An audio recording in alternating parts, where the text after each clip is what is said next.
man, that friendly neighborhood Spider-Man is in a weird place. People love his movie, very high Rotten Tomatoes. On the other side of that, his box office is, well, it's against a stacked competition, to say the least. So, Yeah. War. yeah. Well, hasn't it got like 4 big movies coming out? Yeah. Ain't Like, check, probably. I mean, I made a video because people were like, because I made one that it was like how much it sank. People were like, can you do a more of an explanation in this? So I did that, but it should be up by the time this podcast is up, hopefully. And I kind of talk about it, and I'm like, let's look at the 3 other big comic book movies that came out this year: Logan, Guardians, and Wonder Woman. Their biggest competition is literally a third week out. Spider-Man is stacked every week after, and the weeks before it are also stacked. So it's like, it was literally the only movie with the biggest disadvantage, but it's also a lower budget movie, a character that has character fatigue, but that doesn't matter considering the lower budget. It's already way ahead of the last movie, so... And it's nearly at 500 million worldwide, so it's not exactly dire. Yeah. This is something I think we've mentioned before in the summer is every all year, you know, where the summer movies, the blockbusters are all year. Like there's movies going to February, and now there's going to November. Sooner or later, December is Star Wars, so there's that. But January, the one they call the dead month, it's gonna have a big blockbuster that's gonna make a lot of money. One of these days, it's gonna have they're just filling it up. Summer is year round. It's no longer June, July, or May, June, July, or even April to August. It's year round now when it comes to these movies. I mean, and people say the box office is dead. Yeah, so I love going to the theater. I mean, just so people are clear, Spider-Man Homecoming is already more profitable while it's still almost $300 million away from being matched with Amazing Spider-Man 2 than Amazing Spider-Man 2 was. That was Sony's most expensive movie ever, to the fact that they didn't even account some of the extra budgeting they did for its actual budget. Because they were like, oh no, this is just like marketing. So, like, it's already more profitable. Spider-Man's not going anywhere. He's staying in the MCU because it has like another 4 weeks left in theaters. So there's literally nothing. I don't think this movie was ever going to hit $1 billion, and if people thought that, they were insane. But you know, it's like we said, summer's year round. It's hard to find a good time to put these movies that will get a lot of money in a lot of weeks, because they'll get a lot of money the opening weekend, but then an amazing movie comes out like War for the Planet of the Apes the week after. You're like, oh. Okay, you're gonna hear a lot of these like hyperbolic headlines with Spider-Man, mainly because like you look at Wonder Woman, where she's literally just stomping everything. Yeah, and it's like, no, I'm still gonna be here, just making money and going and going and going. Yeah, so it's kind of like, oh look, it's not doing as good as Wonder Woman. We'll see what movies are coming. Well, I mean, once again, you got to go back to the same thing, and well, being real. Hey, guess what? Batman didn't do as good as Wonder Woman 2, if we want to get technical. You know why? Because Batman's also a franchise under fatigue. Like, we've gotten so much Batman in my lifetime. There's been all the Tim Burtons and that whole 4 movies, an entire Nolan trilogy, a Batman TV series, like 5 different rebooted Batman cartoons. Like, I'm sick of Batman, and I'm kind of feeling that way about Spider-Man to some degree, because it's like, you just keep going back to the same well. So it's... And remember, like I said earlier in this podcast, we're at that point where if you don't announce your next movie and it's not something fresh within a 2-year gap, audiences are starting to look away and look somewhere else. So you got to be rapid and you got to be new. Like that's the evolving mentality of it. Mm-hmm. So it's. I don't think people have to worry about Spider-Man. Quite honestly, it's not as big of a deal as people. Yes, it had like, what was it, a 70% drop, something like that. But it still made like 45 million. Yeah. This goes against, I feel like, what most people champion and what makes a successful movie at the theater.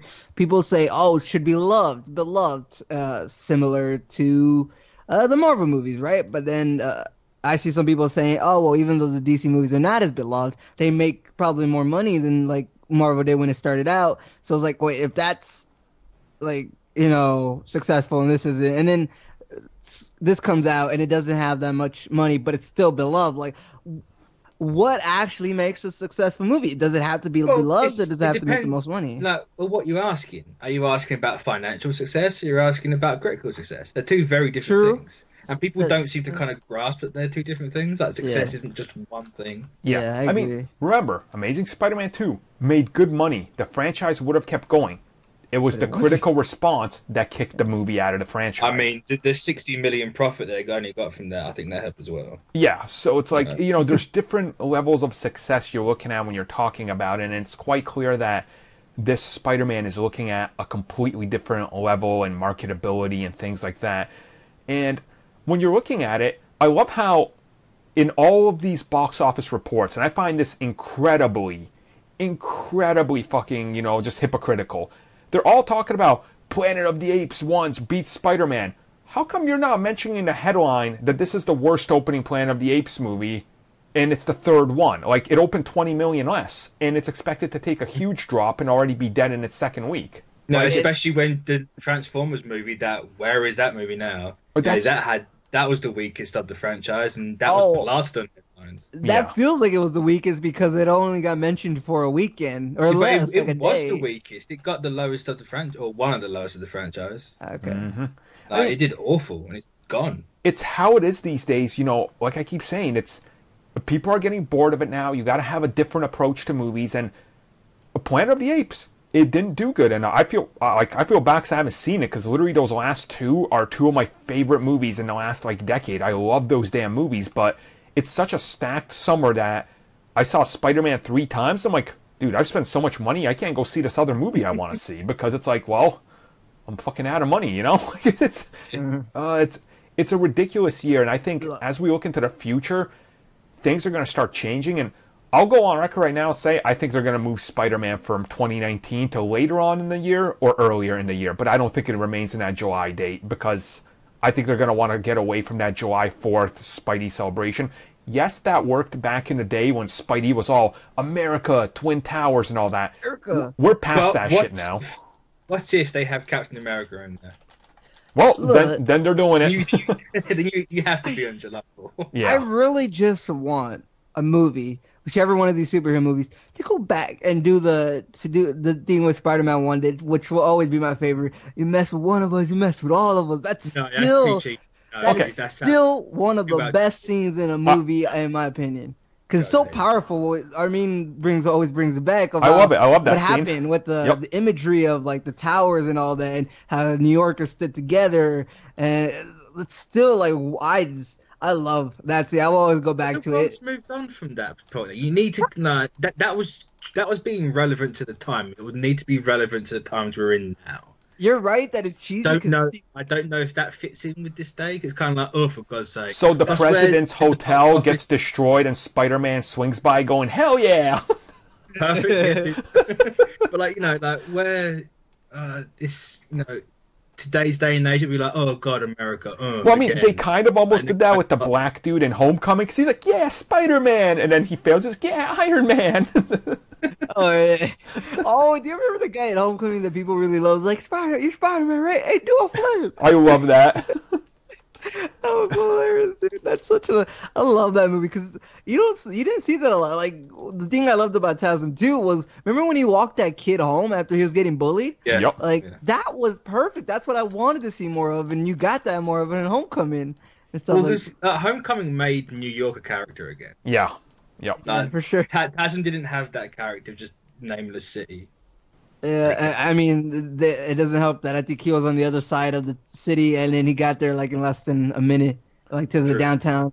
But I think you're right in the sense that it might be cheesy because Supergirl and Flash did it in their crossover, where they got beaten down by the villains, and then the people of I think it was National City were like, hey, you don't mess with them or whatever. Like, what are you doing? We're trying to. I was like, yeah, that's kind of cheesy, but I love it. I love it.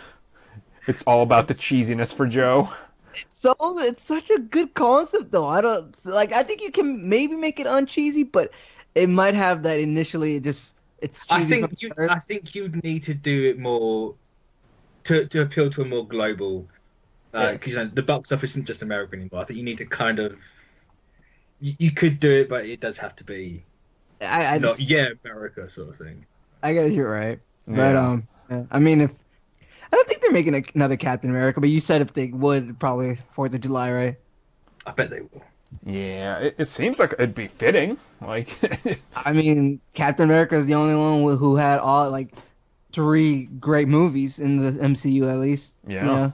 I mean, Thor's gonna have the third one be great. Iron Man at the first one, and I'd say the third one was pretty great. The third one is so underrated. It's a criminal. I like Yeah, it it a lot. is. Yeah. It's absolutely criminal. I love it every time I go to see these movies, and there's always something happening in the crowd. Like, the story I still say to this day is when I saw Iron Man 3, and Trevor, that's his name. That was his name, right?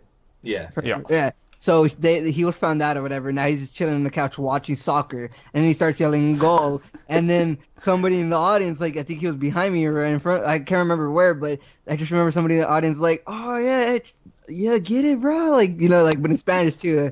I forget exactly what he said. I just know they got excited because he said "goal." Like that was like still the thing I love. But yeah. Yep. So Spider-Man, we'll be talking more about him. Hopefully after San Diego Comic-Con, they'll confirm something for maybe the title or something. I don't know. We'll figure it out. But we'll be back talking about Spider-Man a lot in the future because it's fucking Spider-Man. So of course we will. Before Tom Holland. Woo.